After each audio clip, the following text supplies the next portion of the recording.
Chapter 8. The Robin Who Showed the Way. She looked at the key quite a long time. She turned it over and thought about it. As I have said before, she was not a child who had been trained to ask permission or consult her elders about things. All she thought about the key was that if it was the key to the closed garden and she could find out where the door was, she could perhaps open it and see what was inside the walls and what had happened to the old rose trees. It was because it had been shut up so long that she had wanted to see it. It seemed as if it must be different from other places, and that something strange must have happened to it during 10 years. Beside that, if she liked it, she could go into it every day and shut the door behind her, and she could make up some play of her own and play it quite alone, because nobody would ever know where she was, but would think the door was still locked and the key buried in the earth. The thought of that pleased her very much. Living, as it were, all by herself in a house with 100 mysteriously closed rooms, and having nothing whatever to do to amuse herself, had set her inactive brain to working, and was actually awakening her imagination. There is no doubt that the fresh, strong, pure air from the moor had a great deal to do with it. Just as it had given her an appetite and fighting with the wind had stirred her blood, so the same things had stirred her mind. In India she had always been too hot and languid and weak to care much about anything. But in this place she was beginning to care, and to want to do new things. Already she felt less contrary, though she did not know why. She put the key in her pocket and walked up and down her walk. No one but herself ever seemed to come there, so she could walk slowly and look at the wall, or rather at the ivy growing on it. The ivy was a baffling thing. Howsoever carefully she looked, she could see nothing but thickly growing, glossy, dark green leaves. She was very much disappointed. Something of her contrariness came back to her as she paced the walk and looked over it at the tree tops inside. It seemed so silly, she said to herself, to be near it and not able to get in. She took the key in her pocket when she went back to the house, and she made her mind that she would always carry it with her when she went out, so that if she ever should find the hidden door, she would be ready.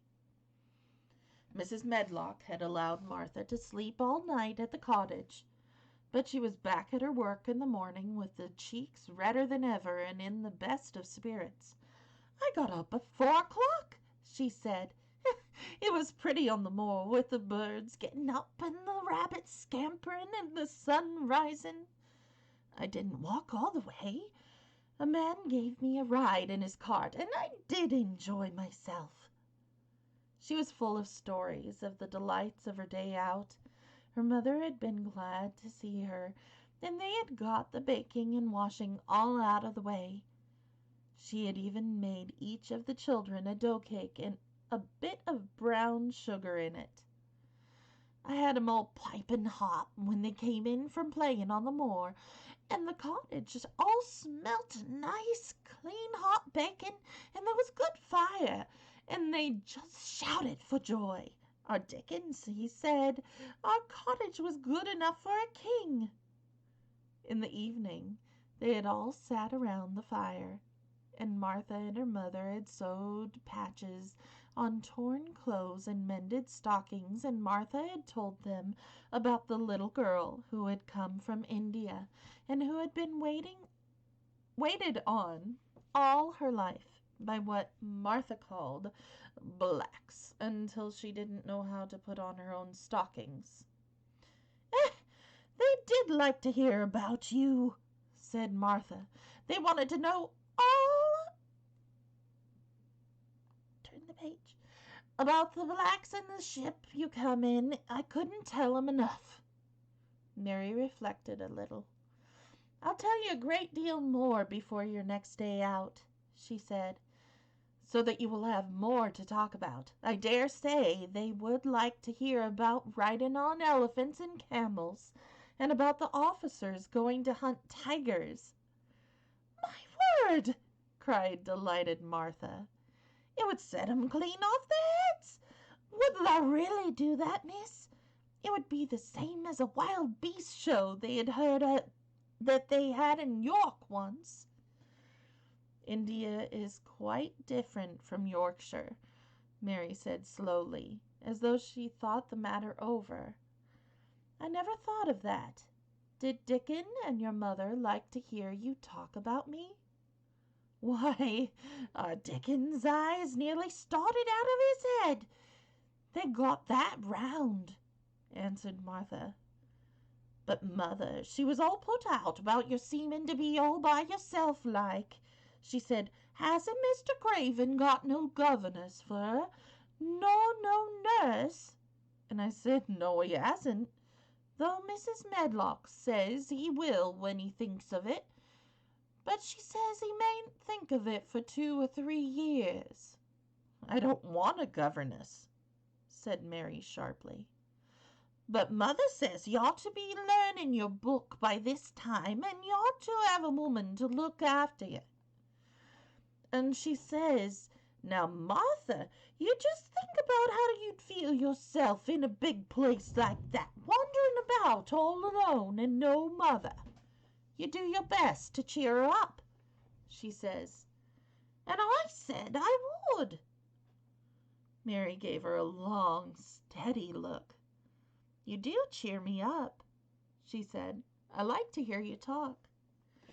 Presently Martha went out of the room and came back with something held in her hands under her apron. What does thee think? She said with a cheerful grin. I brought thee a present. A present? Exclaimed Mistress Mary. How could a cottage full of 14 hungry people give anyone a present? A man was driving across the moor peddling, Martha explained, and he stopped his cart at a door. He had pots and pans and odds and ends, but mother had no money to buy anything. Just as he was going away, Elizabeth Allen called out, Mother, he's got skipping ropes and red and blue handles. And mother, she calls out quite sudden, Here, stop, mister. How much they? And he says, 2pence.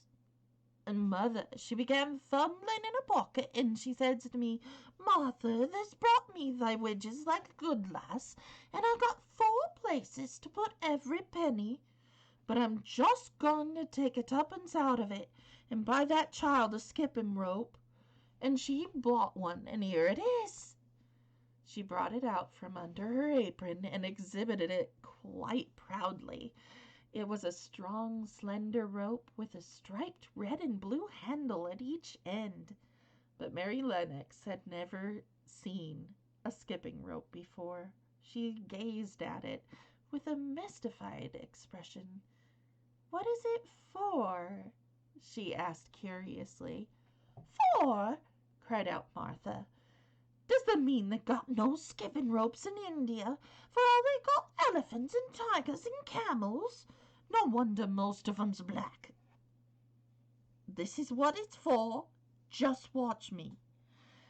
And she ran into the middle of the room and, taking a handle in each hand, began to skip and skip and skip, while Mary turned in her chair to stare at her, and the queer faces in the old portraits seemed to stare at her too, and wonder what on earth this common little cottager had the impudence to be doing under their very noses. but Martha did not even see them. The interest and curiosity in Mistress Mary's face delighted her, and she went on skipping and counted as she skipped until she had reached 100. "I could skip longer than that," she said when she stopped. "I skipped as much as 500 when I was 12, but I wasn't as fat then as I am now, and I was in practice." Mary got up from her chair, beginning to feel excited herself. "It looks nice," she said. "Your mother is a kind woman. Do you think I could ever skip like that?" "You just try it," urged Martha, handing her the skipping rope. "You can't skip 100 at first, but if you practice you'll mount up. That's what Mother said. She says nothing will do her more good than skipping rope. It's the simplest toy a child can have. Let her play out in the fresh air skipping, and it'll stretch her legs and arms and give her some strength in 'em." It was plain that there was not a great deal of strength in Mistress Mary's arms and legs when she first began to skip. She was not very clever at it, but she liked it so much that she did not want to stop. "Put on the things and run and skip out the doors," said Martha. "Mother said I must tell you to keep out of doors as much as you could, and when it rains a bit, so as to wrap up warm." Mary put on her coat and hat and took out her skipping rope over her arm. She opened the door to go out, and then suddenly thought of something and turned back rather slowly. "Martha," she said, "they were your wages. It was your 2 pence, really. Thank you." She said it stiffly because she was not used to thanking people or noticing that they did things for her. "Thank you," she said, and held out her hand because she didn't know what else to do. Martha gave her a clumsy little shake, as if she was not accustomed to this sort of thing either. Then she laughed. "They're a queer old womanish thing," she said. "If that'd been our little Elizabeth Allen, that'd have given me a kiss." Mary looked stiffer than ever. "Do you want me to kiss you?" Martha laughed again. "Nay, not me," she answered. "If thou was different, perhaps thou'd want to thyself. But thou isn't. Run off outside and play with the rope." Mistress Mary felt a little awkward as she went out of the room. Yorkshire people seemed strange, and Martha was always rather a puzzle to her. At first she had disliked her very much, but now she did not. The skipping rope was a wonderful thing. She counted and skipped and counted until her cheeks were quite red, and she was more interested than she had ever been since she was born. The sun was shining and a little wind was blowing, not a rough wind, but one which came in delightful little gusts and brought a fresh scent of newly turned earth with it. She skipped round the fountain garden, and up one walk and down another.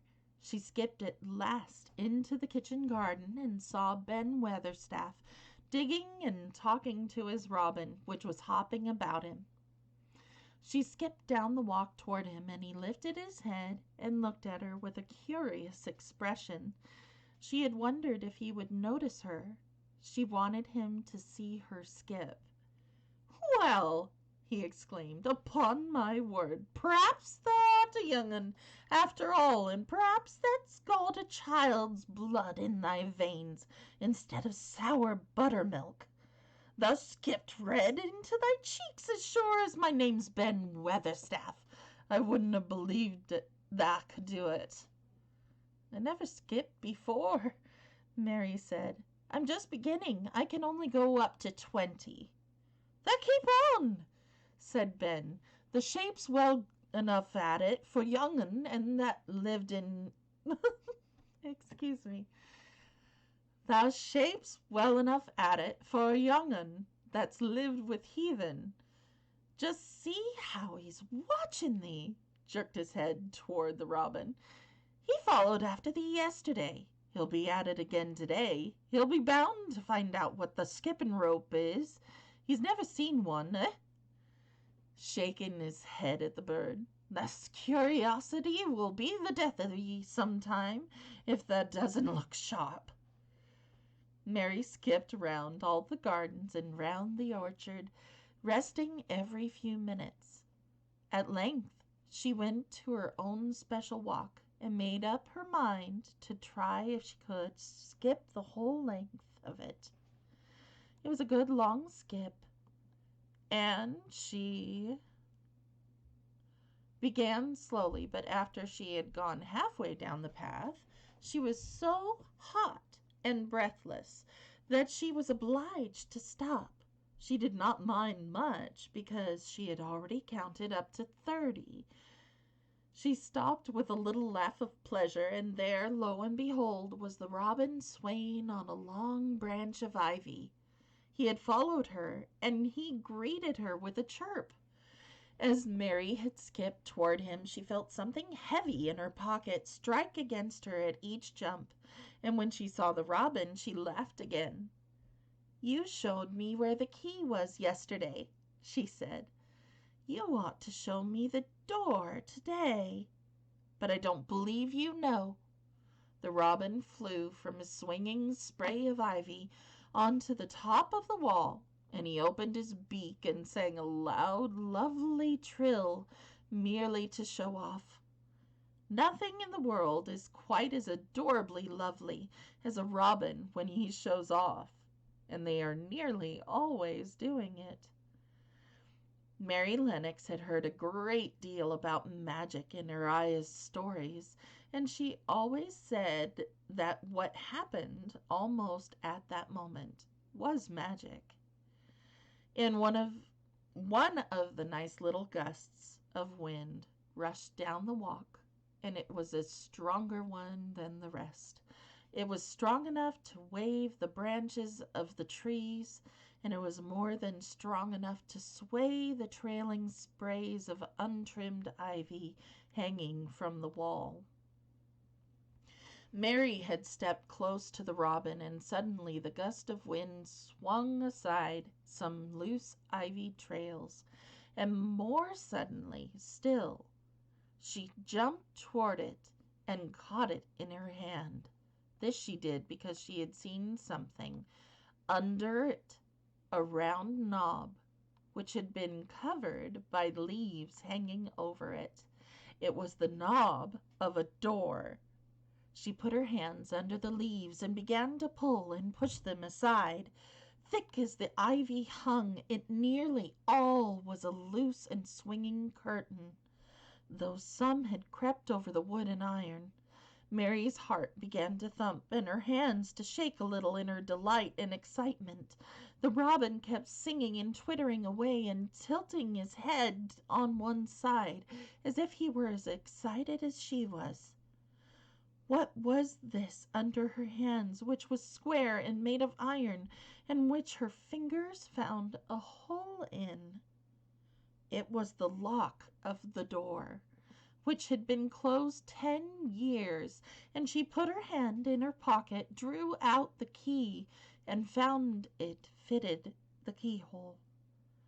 She put the key in and turned it. It took 2 hands to do it, but it did turn. And then she took a long breath and looked behind her up the long walk to see if anyone was coming. No one was coming. No one ever did come, it seemed. And she took another long breath, because she could not help it, and she held back the swinging curtain of ivy and pushed back the door, which opened slowly, slowly. Then she slipped through it and shut it behind her, and stood with her back against it, looking about her and breathing quite fast with excitement and wonder and delight. She was standing inside the secret garden.